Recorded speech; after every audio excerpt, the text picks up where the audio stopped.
Hi friends, పప్పు వాక్కాయ prepare చేసుకుందామండి. నేను ముందు రోజే వాక్కాయలు అయితే క్లీన్ చేసి పెట్టేసుకున్నాను.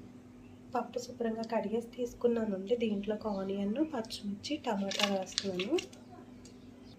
వాటర్ అండి, కారం, పసుపు, కరివేపాకు, 1 స్పూన్ ఆయిల్ వేసానండి. వాక్కాయని శుభ్రంగా కడిగేసి తీసుకుందాము. వాక్కాయలు విడిగా పెడుతున్నానండి. కొద్దిగా వాటర్ వేసుకుంటాము. డైరెక్ట్గా పప్పుతో పెట్టేస్తే వాక్కాయ పురుగుకి పప్పు అయితే సరిగ్గా ఉడకదండి. అందుకే ఈ విధంగానే పెడతాను. ఇంకా స్టవ్ వెలిగించేసి కుక్కర్ పెట్టేసానండి. మూత పెట్టేసుకుందాము. తాలింపు పెట్టేసుకుందామండి. ఆవాలు, జీలకర్ర, వాంటేలు, ఆవాలు, కరివేపాకు, ఎండుమిర్చి.